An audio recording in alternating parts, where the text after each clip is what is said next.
हमारा अगला पार्ट है पार्ट 2, ग्राहक की सेवा। ग्राहक कौन है हमें पता है, ग्राहक बिजनेस के लिए क्यों इम्पोर्टेंट है वो भी हमें पता है। तो इस पार्ट में हम ग्राहक से रिलेटेड हर एक चीज़ को डिस्कस करने वाले हैं। सेवा की गुणवत्ता का एक मॉडल है जिसका नाम है SERVQUAL। आपको प्रश्न आएगा कि ये मॉडल किस चीज़ के लिए आया था, तो आप कहेंगे सेवा की गुणवत्ता, या फिर सेवा की गुणवत्ता के लिए कौन सा मॉडल है, तो इसका उत्तर ये है। इसके 5 प्रमुख संकेतक हैं: विश्वसनीयता, जवाबदेही, आश्वासन, सहानुभूति और मूर्त वस्तुएं। इसके बाद ग्राहक का आजीवन मूल्य क्या है?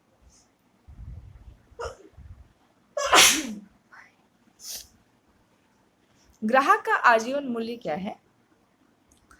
देखो, ग्राहक का आजीवन मूल्य सिंपल है कि क्या होगा, उससे भविष्य में जो प्रीमियम आप कमा सकते हैं वो उसका नकद मूल्य है। आर्थिक लाभों के एक योग के रूप में परिभाषित किया जा सकता है, जो एक लंबी अवधि में एक ग्राहक के साथ मजबूत संबंध बनाने से प्राप्त किया जा सकता है। इसके 3 भाग हैं: ऐतिहासिक हो गया, फिर एक वर्तमान हो गया, फिर एक क्या होगा, भविष्य वाला।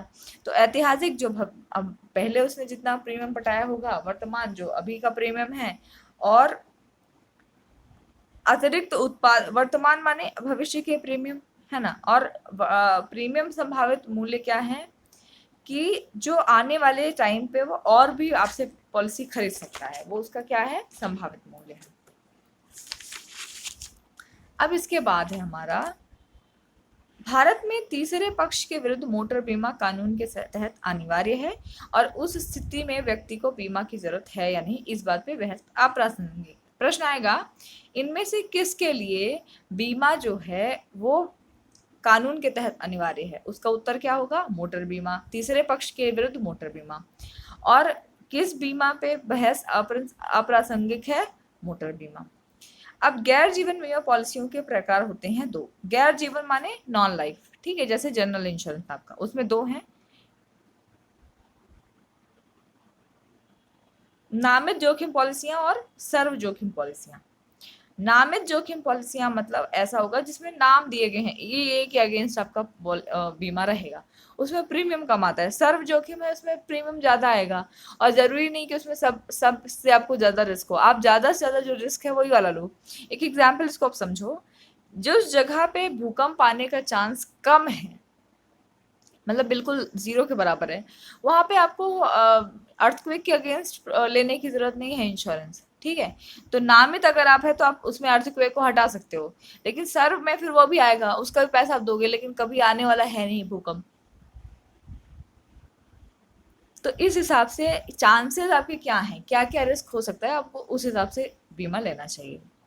अब एकीकृत शिकायत प्रबंधन प्रणाली, इसको अंग्रेजी में बोलते हैं IGMS।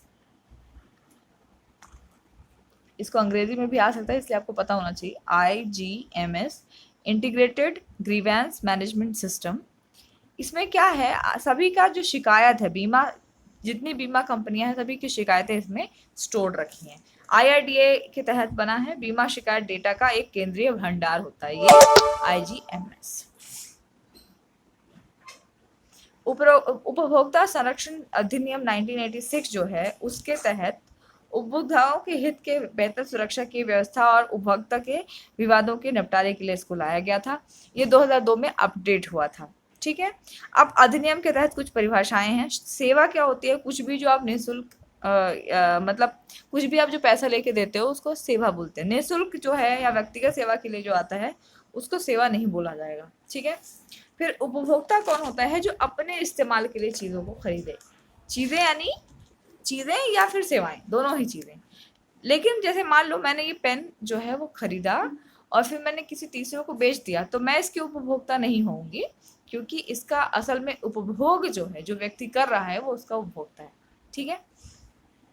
फिर दोष पता है हमें, किसी प्रकार की कमी उसको दोष बोलते हैं। शिकायत भी पता है। उपभोक्ता विवाद क्या होता है कि जैसे मान लो आपने एक व्यापारी के विरुद्ध क्या कर दिया, कंप्लेन करा कि इसने गलत सामान बेचा, और ये क्या करे कि उससे इनकार कर दे, पहली चीज, और दूसरा फिर उसके उसके लिए लड़ाई भी करे कि नहीं, मेरे ऊपर गलत इल्जाम लगाया जा रहा है, उसको हम उपभोक्ता विवाद बोलेंगे। ओके, फिर आता है हमारा उपभोक्ता विवाद की निवारण की एजेंसियां हैं 3, जिला फोरम, राज्य आयोग और राष्ट्रीय आयोग। तीनों का आप ये देख लीजिए कि कितने कितनी फीस तक ये ले सकते हैं। जिला फोरम में आप 20 लाख तक का केस जा सकता है, राज्य आयोग में 20 लाख से 100 लाख तक का केस जा सकता है, और 100 लाख से ऊपर यानी 1 करोड़ से ऊपर वाला राष्ट्रीय आयोग। तीनों के पास सिविल कोर्ट का पावर है। और शिकायत दर्ज कराने की प्रक्रिया ये है, पहले तो निःशुल्क है, ये कोई फीस नहीं है आपको, ठीक है। और स्वयं शिकायतकर्ता द्वारा या उसके अधिकृत एजेंट द्वारा दायर की जा सकती है, तो आपको वकील की भी जरूरत नहीं है इसमें।